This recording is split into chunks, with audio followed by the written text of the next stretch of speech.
Should I sell my home? Reasons to sell your home or not sell your property. Property, home, whatever it might be, decisions have to be made. And the question is, should you sell it? If you haven't watched this channel before, it's Rob GillT. It's all about property. It's all about Cape Town. It's all about fun. Let's go check this out.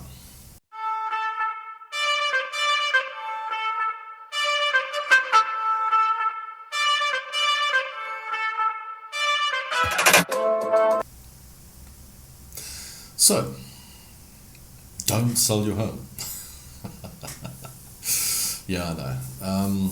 Absolutely, reasons to sell your home. Should you sell it? Shouldn't you sell it? And my opinion of this is actually quite simple. And that is, if you're not sure, if you want to sell your home, if you guys are having a big discussion as to whether you want to sell your home, don't sell it. Don't sell. Keep it, because you haven't decided. You know, you've got to make a kind of final and done decision as to whether you want to sell your home. It's quite important. Hey, it's coffee with Rob. Let's have a sip of coffee, eh? So my question is, are you ready to sell your home? Do you want to sell your home? Is it the thing that you guys have decided that you want to do? Okay? Because one of the big things is always, yeah, let's sell our home, let's move on, and but you haven't really decided what you want to do. There are serious things that make a property sell. Death, divorce, departure, right? Death makes sense. Someone's died. The estate needs to sell the house. Okay. Well, they don't need to, but they probably will, so they can divide the money amongst the people that are going to get it. So the executor sells the house. Then there's divorce. You can't really saw the house in half, so you guys kind of decide with the property, look, I'll tell you what, let's just sell it and split the money. Unless, of course, it's investments and there's enough investments to divide down the middle, split them up. Then there's departure, where you have to go somewhere far. And, you'll just sell this home and rebuild on the other side.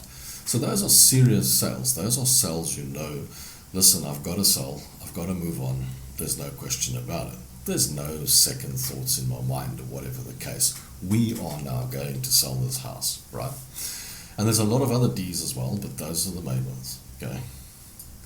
But then you get, I want to sell my home, maybe I should upgrade and buy a bigger one. Or maybe I should sell this, keep some cash and buy a smaller one. But those are great sales, okay? But you have to understand that you have to make a final decision. You can't be in two minds. If you're in two minds, don't sell, keep it, okay? Because there's no point. And what I'm finding a lot at the moment is investors are selling their properties, which is very, very unusual, okay? Why would an investor sell their property? Well, probably because they're sick and tired of trying to collect the rent, which is not coming in. They're sick and tired of the place being a mess and having to renovate every year. And there's a whole bunch of other things that would probably annoy them. But what I would say with property is, or they're not getting a tenant for the property, for example, which is now costing money because it's standing empty. But what I would say to you as an investor is rather keep the property than let it go, because, and I shouldn't be saying this from a real estate perspective, I mean, geez, we just want to sell real estate, but at the end of the day, guys, the economy's crashing and money's becoming worthless, and you want to hold cash? I'd rather hold something that'll at least hold its value. One way or the other, property will always have some value, and it's been proven since day one, okay, that property will always hold some value and it'll always give you something back. Cash won't. Cash will disappear, it'll flitter away or whatever the case. Property can go wrong if you live in a volatile country and war and that sort of thing, but if you're living in a stable country and everything's normal, keep the property if you can afford to. A lot of people get peeved and they're like, so I haven't paid my rent and I keep having to fix the flat and blah, blah, blah, and then they dump the property and then there's the value gone out the window. Well, then you've got to take that money that you got for the property and at least invest it in something tangible. Don't put it in the bank and hope that it's going to be there in 10 years' time. Because in 10 years' time, it'll be worth 10 times less sometimes, especially if you live in South Africa. So be very wary of that. Like I said, I just noticed a lot of investors are starting to now want to sell their properties rather than people wanting to sell their homes. But yeah, as you're selling your home, great, wonderful stuff. Make sure you make the final decision on it. Don't be sort of in the middle and thinking, do you think it's a good idea? Maybe we should.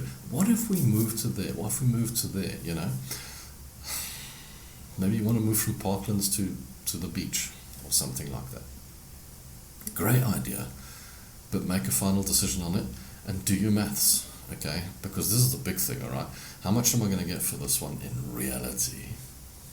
And how much am I going to pay for that one in reality, okay? And what are the costs in the middle?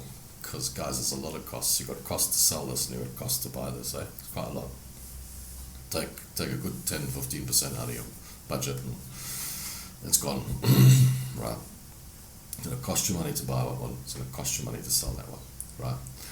That money's gone. So, reality, how much have you got left and how much have you got to spend on this side? Right? Before you make the plunge and think, am I doing the right thing? So you want to know if you're doing the right thing, obviously. You know, don't want to just move for the sake of it. So when it comes to maybe you got a new job somewhere, you know, and it's a bit far out, you know, that goes under the departure one. Sometimes it's viable to travel, but yeah, other times it's viable to actually sell up and move over to the next place. Think about that, but think about how much it's going to cost you to live there. Are houses and flats more expensive there, you know, than they are where you are, for example? You know, is it going to cost you a lot more money to purchase into the market there? Are you going to be able to afford those houses? Make those decisions because, guys, once your house is sold, it's done, it's out of there. And if you change your mind, it's too late. And those costs are in, you know, you've got to pay them. So it becomes an issue for you. You know, the thought of being in two minds to sell your home is very, very, very dangerous. It's a big investment and it's a big, big thing. If you're an investor, fine, you've got a few lying around, you dump one and you think, I shouldn't have done that, we'll buy another one, whatever the case. But if it's your home, it's quite a thing, you know, because you're not really making a profit on your home, it's your home, okay? It's the best savings account in the world, as I've said before. So guys, if you're not really sure if you want to sell, don't sell. If you are sure, then give me a shout and I'll help you out. No problem. Hey, if you're real estate, go down, check out the Millionaire Real Estate in the description. It's a fantastic book. It'll turn you into a millionaire real estate agent, hopefully. And if you're struggling in the market, there's a book there called Shift, which will show you how to change your way of thinking as well, what to do. You know, because a lot of people out there are standard old real estate agents and they don't change anything, and they're taught from an early age that you don't change anything and everything must always stay the same, and that's not true, guys. It's BS. You're a business person. Business people evolve. That's how they make money. Guys, thanks for watching, and don't forget to like, comment and subscribe. Till next time, it's Rob GillT. Cheers.